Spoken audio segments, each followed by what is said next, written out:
Assalamualaikum warahmatullahi wabarakatuh. Selamat datang di kelas Bu Nunung. Hari ini kita akan belajar tentang menghasilkan dan menyalurkan energi listrik, materi IPA tema 4 kelas 6 SD.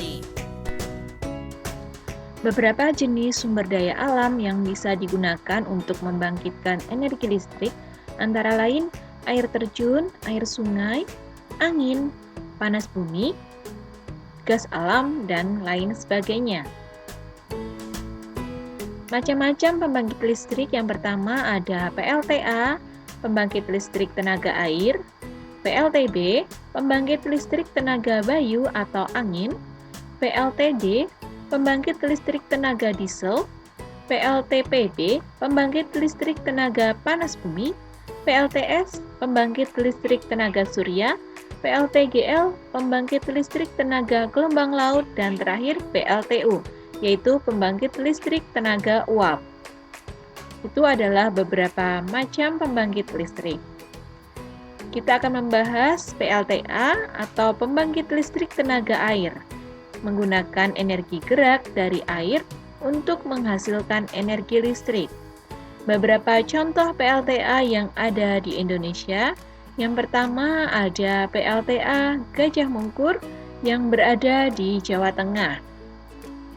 Itu dia gambar PLTA Gajah Mungkur. Kemudian yang kedua ada PLTA Cirata di daerah Jawa Barat. Ini bagian dalam dari PLTA-nya. Kemudian yang ketiga ada PLTA Jatiluhur di Jawa Barat juga.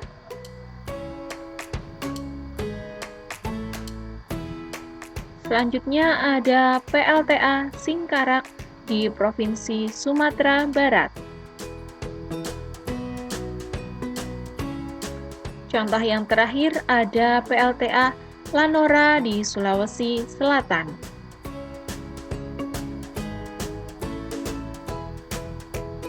Ini adalah cara kerja PLTA menghasilkan listrik.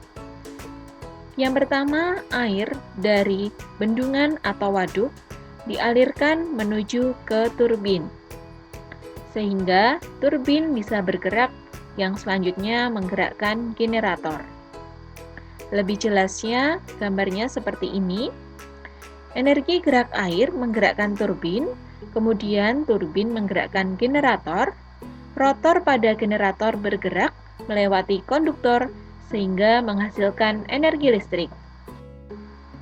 Aliran listrik yang dihasilkan tadi dialirkan menuju transformer, kemudian transformer ini mengalirkan listrik menuju ke gardu induk. Itulah bagaimana listrik dihasilkan di PLTA.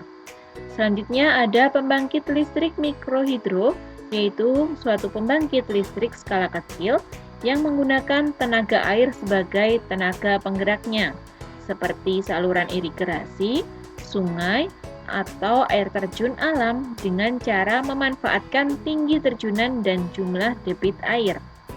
Cara kerjanya sama seperti PLTA tadi. Aliran sungai dengan kemiringan kurang lebih 25 derajat bergerak sehingga menggerakkan kincir air. Kemudian kincir air yang bergerak memutar turbin atau generator sehingga bisa menghasilkan energi listrik. Kemudian energi listrik tersebut disalurkan ke rumah-rumah.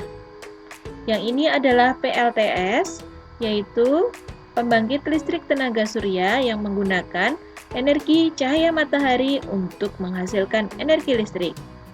Sel surya merupakan lempengan tipis yang terbuat dari silikon yang dapat mengubah langsung cahaya matahari menjadi listrik. Cara kerjanya, cahaya matahari yang melewati panel surya akan berubah menjadi energi listrik, kemudian disalurkan menuju ke controller.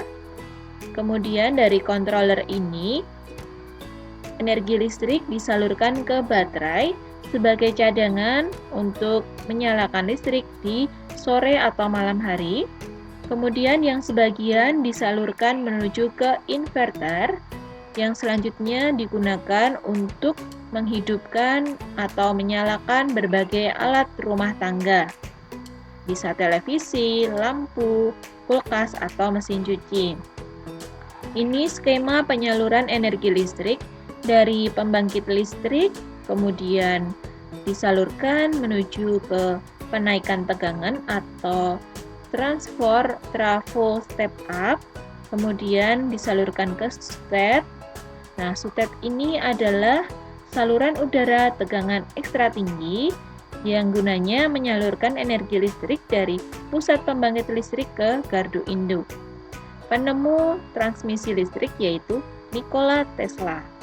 Jadi dari pembangkit listrik, kemudian lewat SUTET menuju gardu induk, kemudian dari gardu induk itu didistribusikan menuju ke pelanggan listrik. Ini adalah pembagian tegangannya ya. Dari pembangkit listrik ada PLTA, PLTGU atau PLTG. Digunakanlah transfo step up untuk menaikkan tegangan menjadi 550 kV, kemudian disalurkan ke gardu induk. Di gardu induk itu tegangannya diturunkan menjadi 150 kV, kemudian disalurkan menuju ke industri besar maupun industri menengah. Kemudian tegangan diturunkan lagi menjadi 70 kV, itu untuk sekolah, untuk perkantoran, untuk industri kecil. Untuk rumah-rumah biasanya menggunakan tegangan kecil yaitu 220 volt.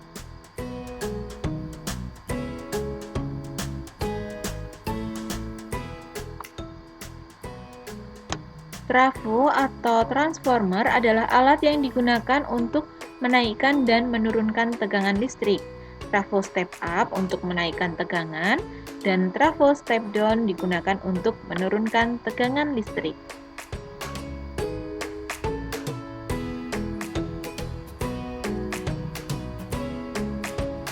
Beberapa istilah dalam listrik. Yang pertama ada arus listrik, yaitu jumlah muatan listrik yang mengalir tiap satuan waktu dengan satuannya ampere.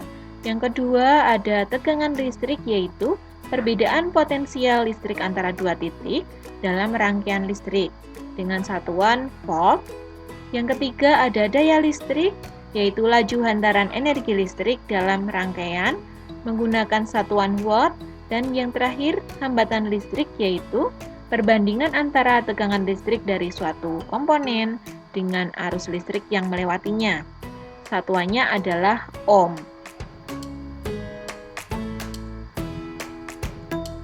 Beberapa penyebab mati listrik. Yang pertama adalah petir, kemudian pepohonan yang tumbang, bisa juga karena pekerjaan sumber lain sehingga mengganggu adanya aliran listrik.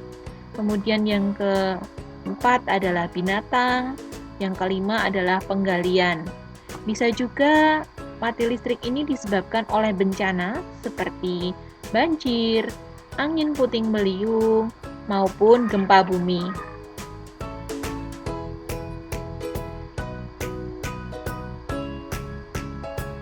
Penggunaan listrik yang benar, yang pertama, sebelum mencolokkan kabel ke stop kontak, periksalah bahwa tidak ada kabel yang terputus atau terbuka, karena ini sangat berbahaya. Yang kedua, jangan menyentuh saklar dengan tangan yang basah, karena air merupakan penghantar listrik yang baik. Yang ketiga, jangan terlalu banyak menggunakan soket atau cabang listrik. Hal ini bisa menyebabkan konsletting. Yang keempat, jangan memperbaiki peralatan listrik sendiri. Sebaiknya kalian menggunakan jasa yang profesional. Penghematan listrik bisa kita lakukan dengan mematikan lampu dan peralatan elektronik jika tidak digunakan. Yang kedua, cabut colokan dari stop kontak jika tidak digunakan, karena ini tetap bisa menyedot listrik ya. Yang ketiga, pilih lampu yang tepat daya dan sesuai kebutuhan. Dan yang keempat, gunakan lampu hemat energi. Terima kasih telah menyimak video ini. Terus semangat belajar. Sampai jumpa lagi. Wassalamualaikum warahmatullahi wabarakatuh.